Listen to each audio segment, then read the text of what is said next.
The night sky over Los Angeles shimmered with flashing lights and camera flashes as Hollywood's elite gathered for the biggest awards show of the season. Reporters lined the red carpet, their microphones buzzing with excitement as A-list actors and directors strutted toward the Grand Theater. The world watched, unaware that within hours, this night of glamour would turn into a nightmare. Inside the venue, a waiter carrying a silver tray weaved through the crowd, offering glasses of champagne.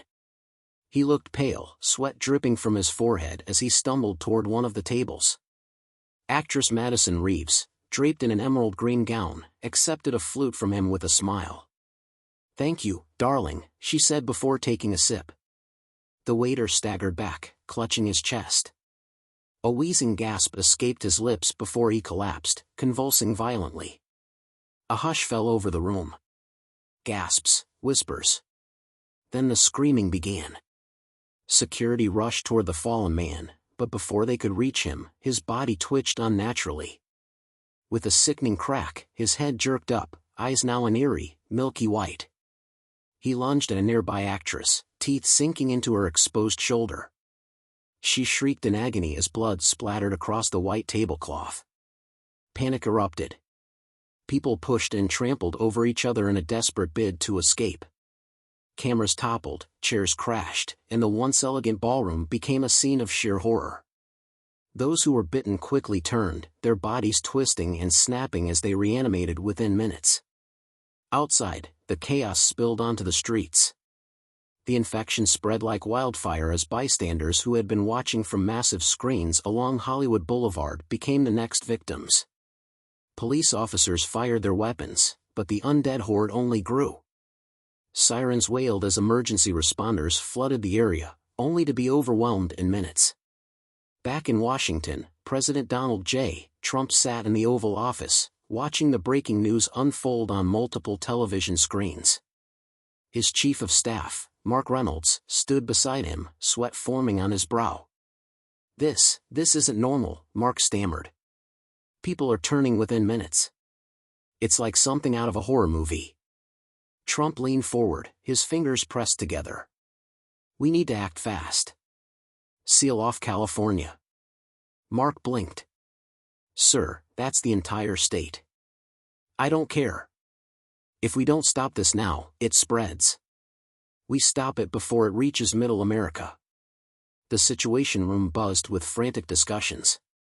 Military generals debated airstrikes, scientists struggled to understand the nature of the infection, and the media speculated wildly.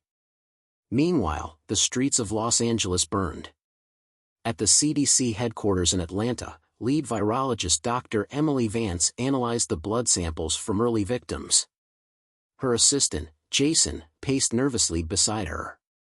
"It doesn't behave like any known pathogen," Emily muttered, adjusting her glasses. "This isn't just a virus. It's something else. Something designed." Jason's stomach dropped. "Designed? You mean?" "Engineered," she confirmed, her voice barely above a whisper. Back in LA, the last helicopter lifted off from the rooftop of a news station, carrying a handful of survivors. The city below had been lost. The undead roamed freely, their guttural moans filling the air as they feasted on the remains of Hollywood's finest. The news reached Washington, and Mark turned to the president. "Mr. President, Los Angeles is gone." Trump stood, straightening his tie. His expression was unreadable. "Then we do what America does best," he said. "We fight back." The streets of Los Angeles were unrecognizable. Fires raged unchecked, casting an eerie glow over the chaos. Abandoned cars clogged the highways, their horns blaring endlessly from lifeless drivers slumped over the wheel. The undead stumbled between the wreckage, their vacant eyes searching for fresh prey. Above the carnage, military helicopters roared toward the city's core, broadcasting emergency orders. "This is a government evacuation order. Proceed to designated safe zones immediately. If you are infected, report to the nearest medical checkpoint. Do not engage the infected. Repeat, do not engage." Gunfire cut through the recording. The battle had already begun. On the ground, a convoy of black SUVs sped down the ruined streets, dodging wreckage and panicked civilians. Inside the lead vehicle, former action star Logan Steele gripped the door handle as his driver weaved through the madness. Beside him, Hollywood's most influential director, Martin Goldstein, clutched his phone, desperately trying to reach someone, anyone. "They're not answering," Goldstein shouted. "The studios, the executives, no one's picking up." Logan, his chiseled face set in a grim expression, watched as a group of police officers were overrun by the Horde. Screams echoed. Flesh tore. A sickening crunch filled the air as the undead feasted. "We're on our own," Logan muttered. The convoy reached an intersection where National Guard units had set up barricades. Soldiers fired in controlled bursts, but the sheer number of infected overwhelmed them. One soldier, a young private barely out of training, locked eyes with Logan as the actor's SUV skidded to a stop. Then, the private was dragged down. His screams didn't last long. "Go, go, go!" Logan roared. The driver swerved around the barricade, but another vehicle, a civilian truck, crashed into their rear. The SUV spun out of control, slamming into a streetlight. Airbags deployed. Logan groaned, pushing himself upright just as hands slammed against the windows. Goldstein shrieked. "They're everywhere!" Before the undead could break through, gunfire erupted from above. A military helicopter hovered overhead, soldiers rappelling down on cables. They opened fire, mowing down the nearest infected. One of them, Captain Renee Carter, landed beside Logan's SUV, yanking open the door. "You're coming with us," she barked. Without hesitation, Logan grabbed Goldstein and bolted toward the chopper. The undead swarmed behind them, hands grasping, jaws snapping. A soldier tossed a grenade, boom. The blast sent limbs flying. They made it. The helicopter ascended just as the infected overran the crash site. Logan looked down, breathless, as his city, his home, fell apart beneath him. Washington, D.C. The White House Situation Room. President Donald J. Trump stood at the head of the long, polished table, surrounded by his top advisors, generals, and cabinet members. The atmosphere was tense, the room dimly lit by the glow of multiple screens displaying live feeds from across the country. Mark Reynolds, his chief of staff, wiped sweat from his forehead. "Mr. President, the infection has breached the quarantine zones. We're receiving reports of outbreaks in New York, Chicago, and Dallas." Trump exhaled sharply. "So, it's worse than we thought. We should consider extreme measures," General Nathan Briggs suggested, his uniform pristine despite the crisis. "If we don't stop this now, we could lose the entire West Coast." A silence fell over the room. The unspoken question lingered. "Do we bomb Los Angeles?" Dr. Emily Vance, the CDC's top virologist, spoke up. "We can't act blindly. We still don't understand the pathogen's full scope.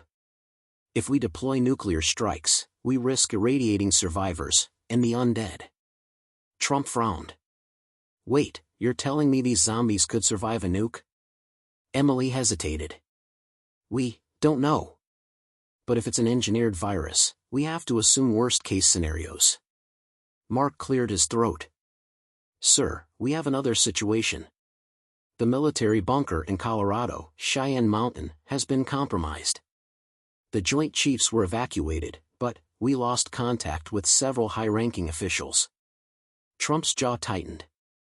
"So, we're losing control." General Briggs stiffened. "We haven't lost yet, sir. If we declare martial law and mobilize every available unit, we can push back." Trump nodded slowly. "Fine. But I want results. Not excuses." The president turned to Emily. "Doctor, get me answers. I want to know what we're dealing with. And if it was engineered, I want to know who did it." Emily swallowed hard. "I'll do my best, Mr. President." Trump exhaled, straightened his tie, and looked around the room. "All right, folks. America isn't going down like this. We're gonna hit back hard. Skies over Nevada. The military chopper carrying Logan Steele and Martin Goldstein flew east, heading toward a secure zone outside Las Vegas. Inside, Logan checked his bruises while Goldstein hyperventilated. Captain Renee Carter sat across from them, reloading her rifle. "The government has safe zones in Texas and Florida," she explained. "We're taking high-value survivors to rendezvous with military command." Goldstein wiped sweat from his forehead. "How did this happen?" Carter's jaw clenched. "We don't know yet. But there's a theory, something about bioweapons testing gone wrong." Goldstein paled. "Jesus. You mean someone made this?" Before she could answer, the radio crackled. "This is Fort Carson Command. Be advised, Las Vegas is compromised. Repeat, Vegas is lost. Safe zone is no longer secure." Logan's stomach dropped. "So, where the hell are we going now?" Carter locked eyes with him. "Only place left, Washington, D.C. The chopper veered east as the sun dipped below the horizon. Below them, the undead continued their march across America. The United States was collapsing. Los Angeles had fallen. New York was on the verge of being lost. Reports flooded in of outbreaks in Chicago, Dallas, and even smaller towns in the Midwest. The military was spread too thin, barely holding back the infected in key cities. The National Guard had been deployed in full force, but the numbers were against them. In the skies over Colorado, the military helicopter carrying Logan Steele, Martin Goldstein, and Captain Renee Carter powered through the turbulent winds. Their destination, Washington, D.C., where President Trump was preparing the nation's last stand. Inside the chopper, Logan sat quietly, gripping the edge of his seat as the helicopter trembled from a sudden gust. Martin Goldstein, the once powerful Hollywood director, muttered to himself, his face drenched in sweat. "This isn't real," Goldstein kept saying. "This isn't happening. This is just a bad dream." Logan shot him an irritated glance. "You think whining is going to change anything?" Captain Carter ignored them, listening intently to the pilot's radio.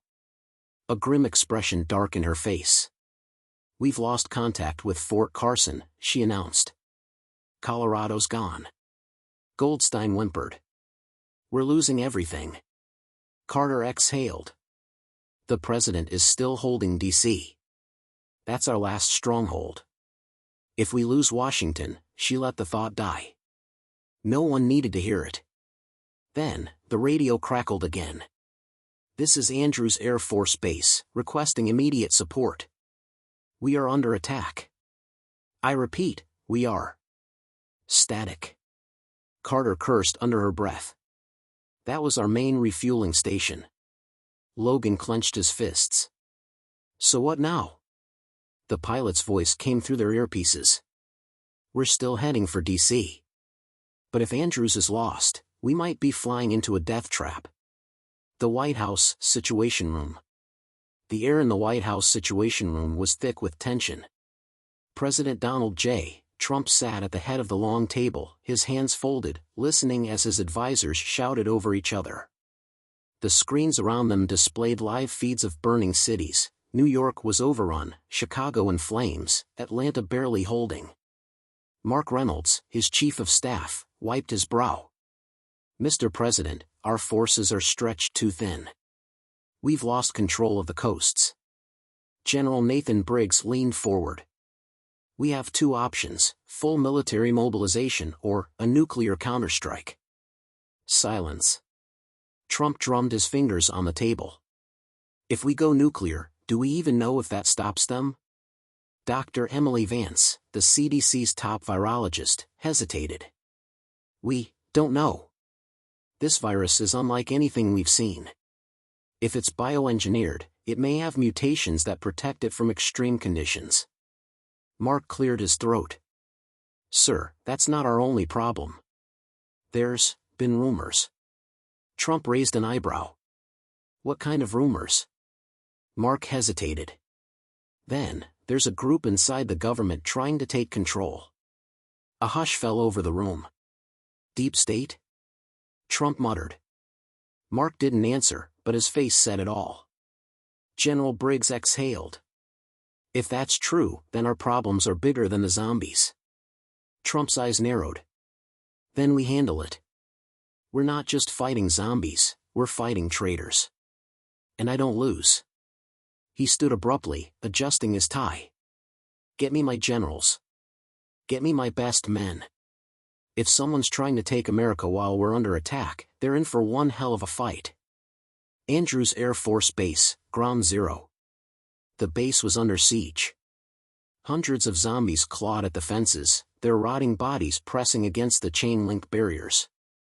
The soldiers stationed at Andrews Air Force Base, one of the last military strongholds, were barely holding them back.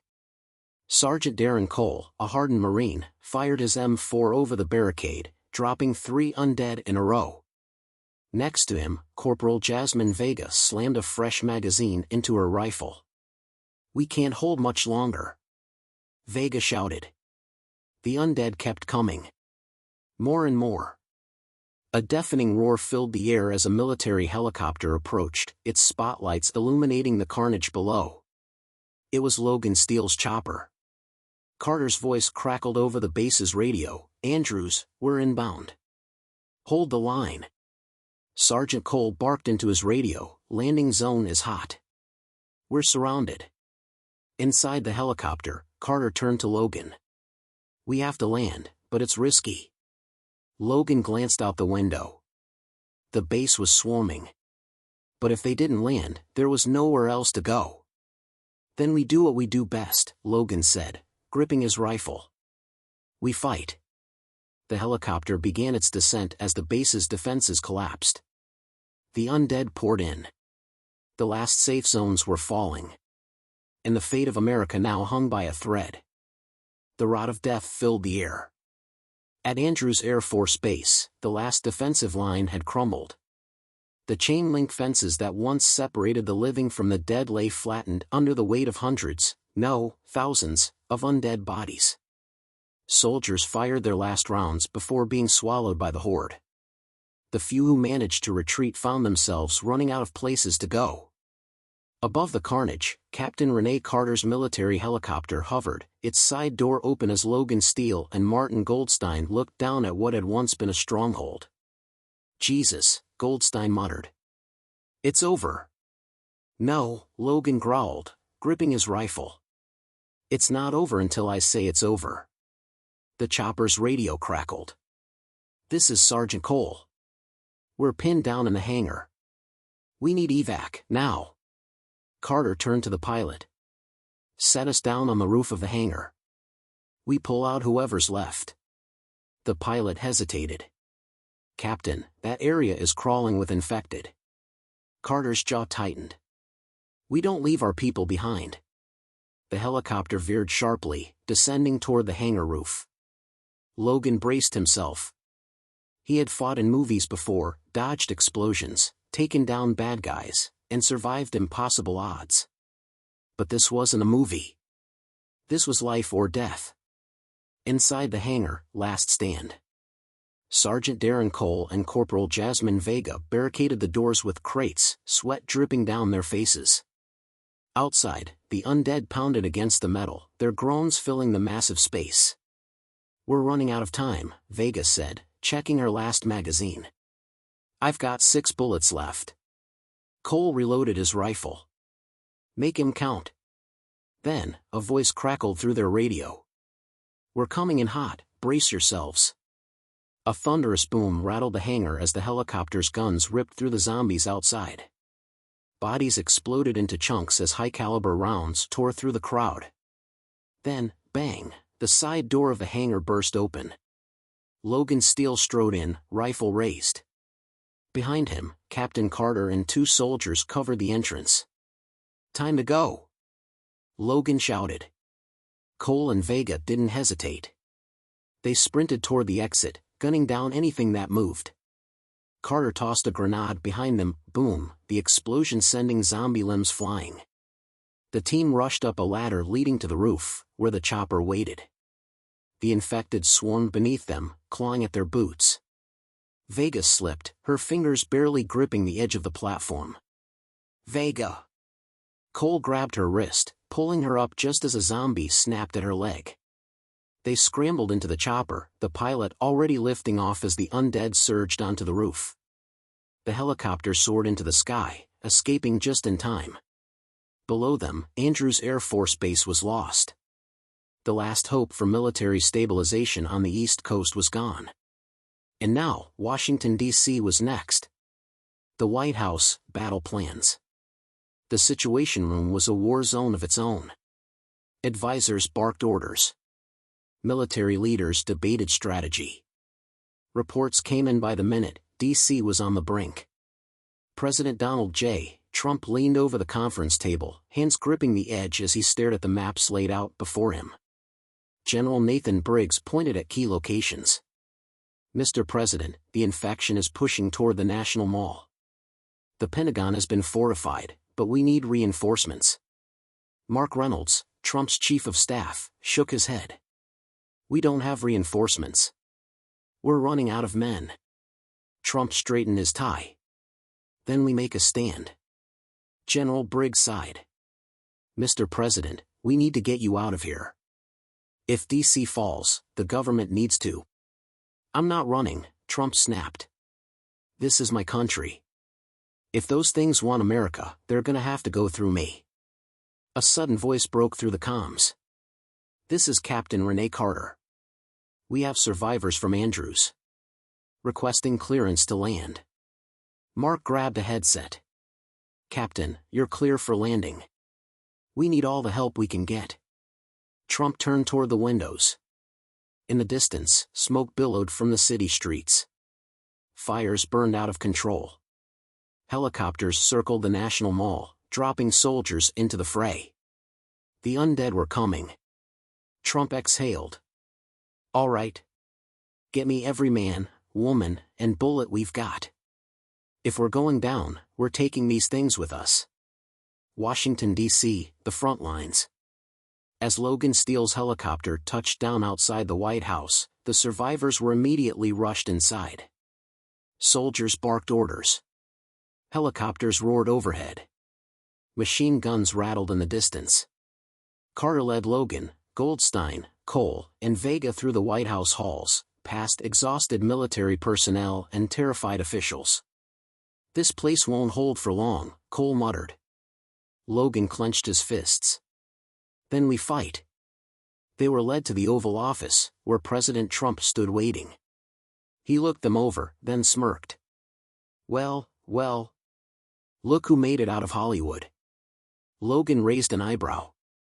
"You were expecting me?" Trump shrugged.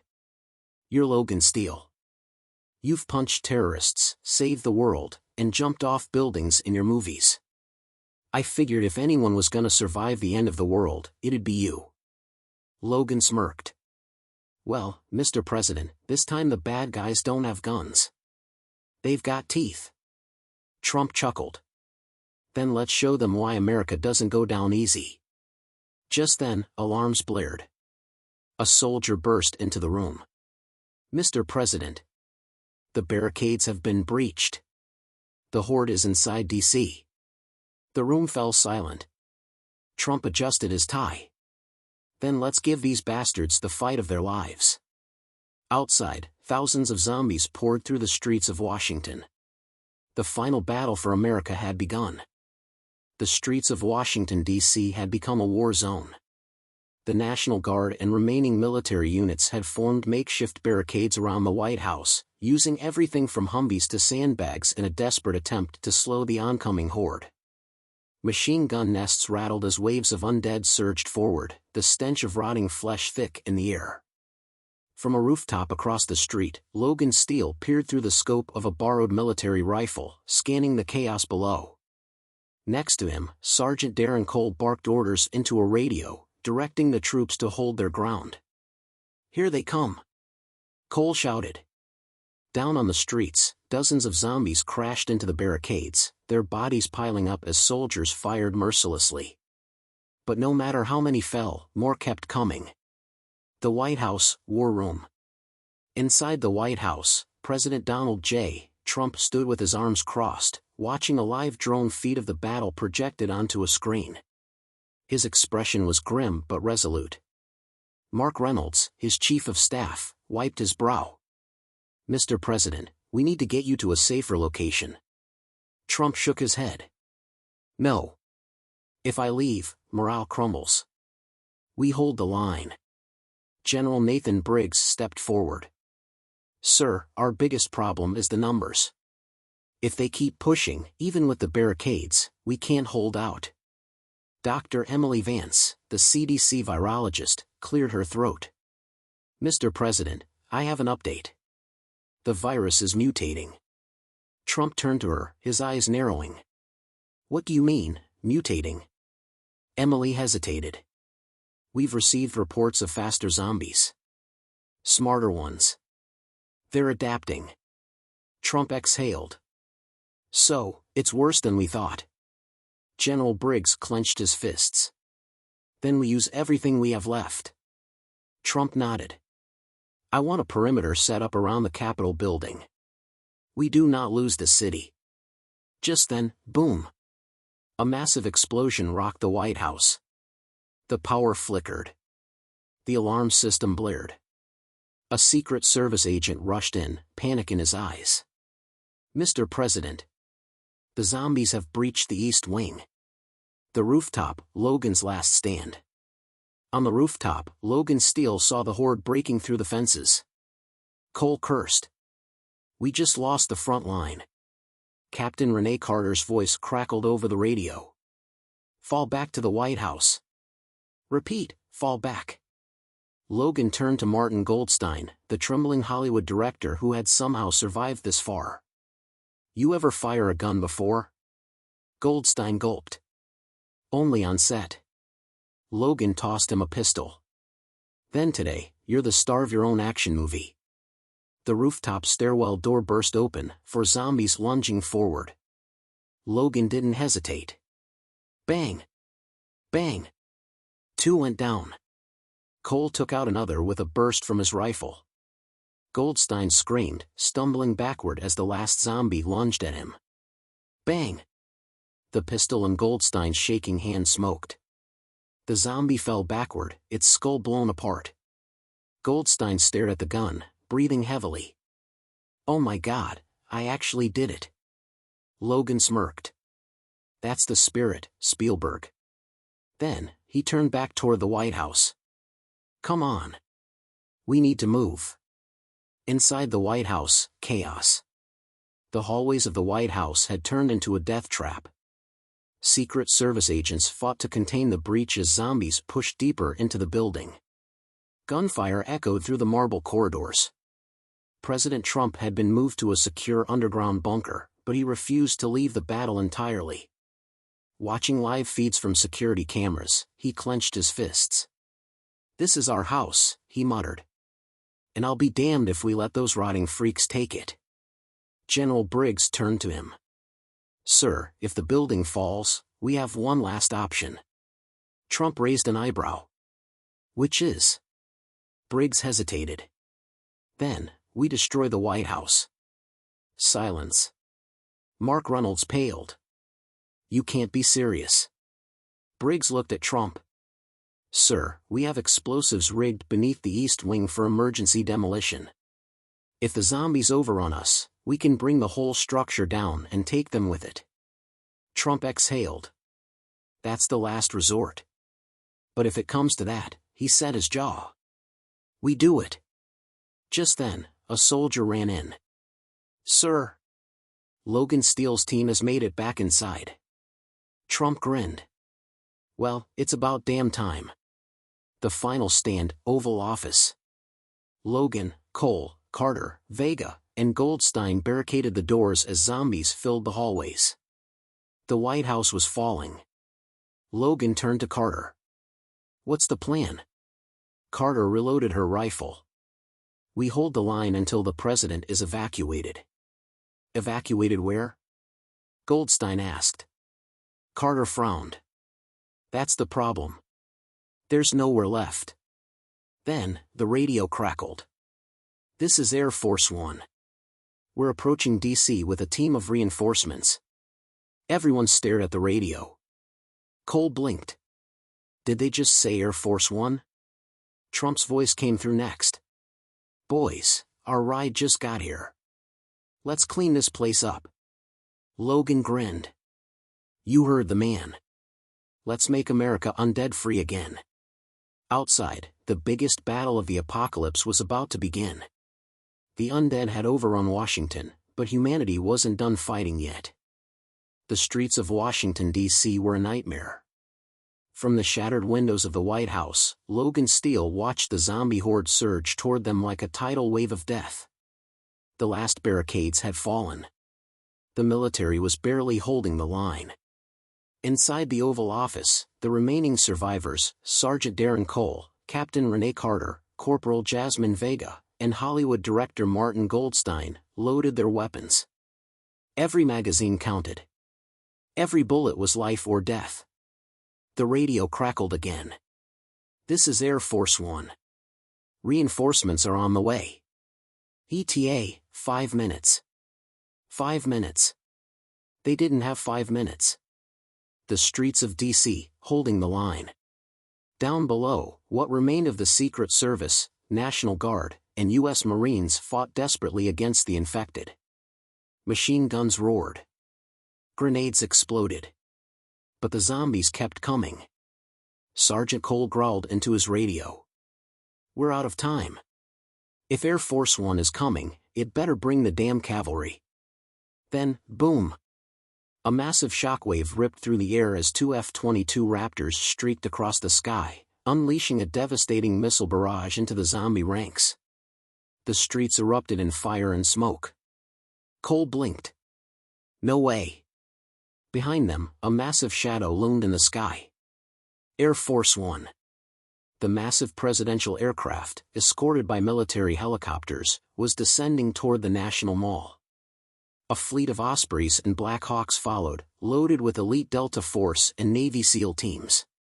The counterattack had begun. The White House, evacuation begins. Inside the White House, alarms blared as President Donald J. Trump emerged from the underground bunker, flanked by General Nathan Briggs and a squad of heavily armed Secret Service agents.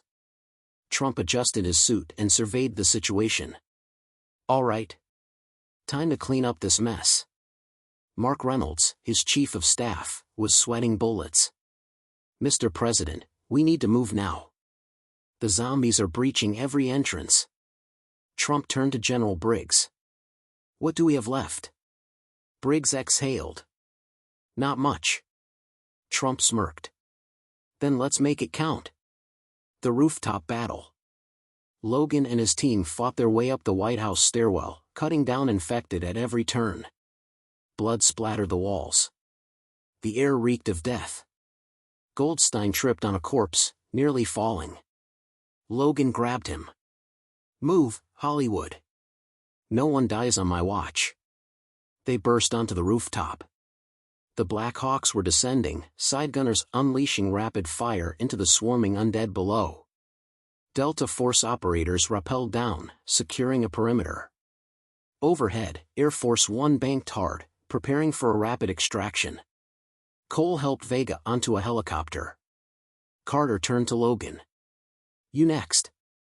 Logan shook his head. Not yet. We're missing someone. Then, the rooftop door exploded open. President Trump, General Briggs, and their security team rushed out, firing as they moved. Logan smirked. Nice of you to join us, Mr. President. Trump didn't miss a beat. Figured I'd get some target practice. He fired his pistol, dropping a zombie with a perfect headshot. The survivors scrambled aboard the helicopters. Zombies swarmed the rooftop. The pilots pulled up, barely escaping as the horde lunged into thin air, tumbling off the building. Below them, the White House was engulfed in chaos. Then, boom! The explosives planted beneath the East Wing detonated, sending a massive fireball into the sky. The White House collapsed in flames, crushing the undead beneath it. From the helicopter, Trump watched the destruction. His expression was unreadable. Cole turned to him. Mr. President, the White House is gone. Trump adjusted his tie. Buildings can be rebuilt. But America? America never dies. Air Force One, the last bastion. As the helicopters docked with Air Force One, the exhausted survivors were ushered inside. Soldiers moved quickly, securing the aircraft. General Briggs approached Trump. "Sir, we've lost Washington." Trump exhaled. "Then we take it back." Dr. Emily Vance rushed forward. "Mr. President, the virus is still spreading. We need to find the source. If we don't, this war never ends."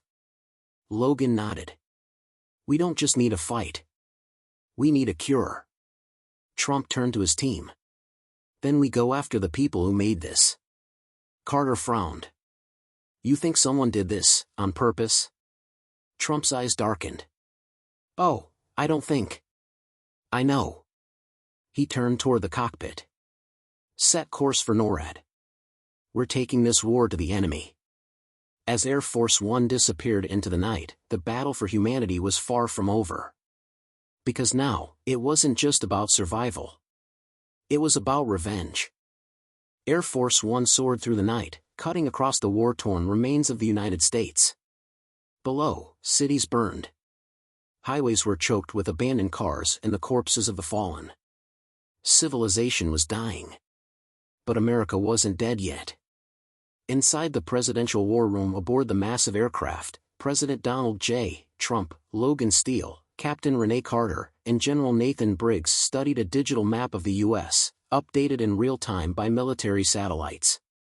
Sergeant Darren Cole leaned over the table, frowning. "We lost Washington. What's left?" General Briggs sighed. "The East Coast is gone. The Midwest is holding, barely. Denver's fallen. Texas is a battleground. Our last stronghold is NORAD." Trump's gaze hardened. "Then that's where we regroup. But first, we find the bastards responsible." Dr. Emily Vance stepped forward. "Mr. President, we have new intel. The virus didn't just appear, it was engineered." Silence filled the room. Logan Steele clenched his fists. "You're saying someone created this?" Vance nodded grimly. "We intercepted a transmission from Shadow Ridge Labs, a secret facility in Montana. It's run by an organization called Echo 7. Trump exhaled. "Never heard of them." General Briggs shook his head. "They don't exist, officially. Black Ops. No paper trail. But if Vance is right, they might have a cure, or at least, the key to stopping this." Carter crossed her arms. "So, what's the plan?" Trump cracked his knuckles. "We're going to Montana. Montana, Shadow Ridge Labs. Deep in the Rocky Mountains, an underground bunker hummed with activity. Scientists in hazmat suits worked frantically, surrounded by rows of containment units filled with the infected.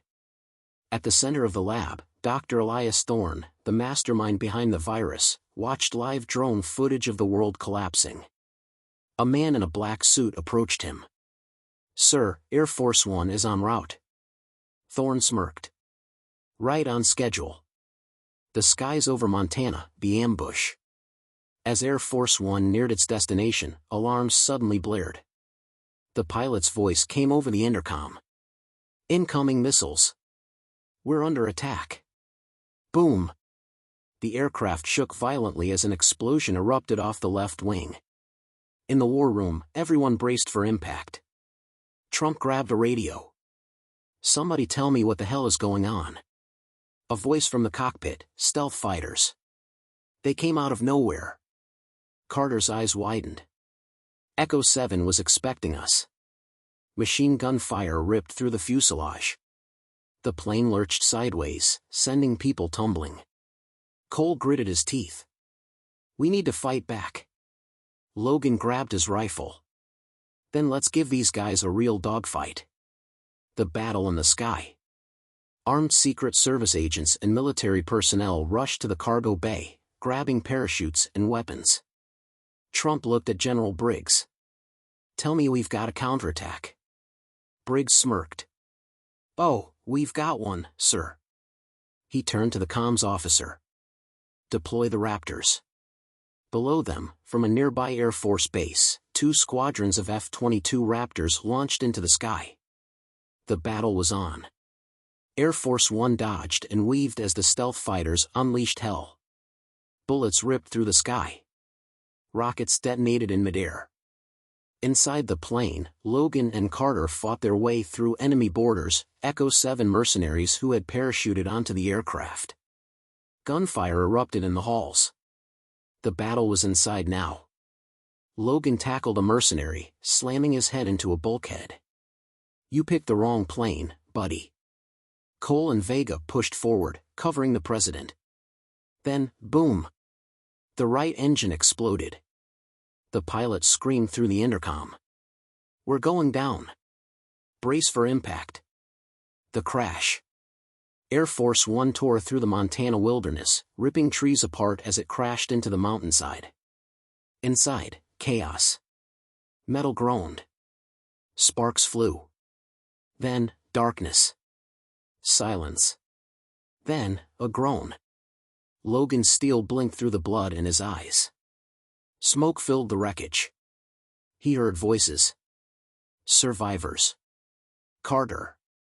Cole. Vega. General Briggs. Then, Trump's voice. "All right, who's still alive?" Logan turned. The president was dusting off his suit. Goldstein, still shaking, muttered, "Did we just survive a plane crash?" Trump smirked. "Of course. I don't lose."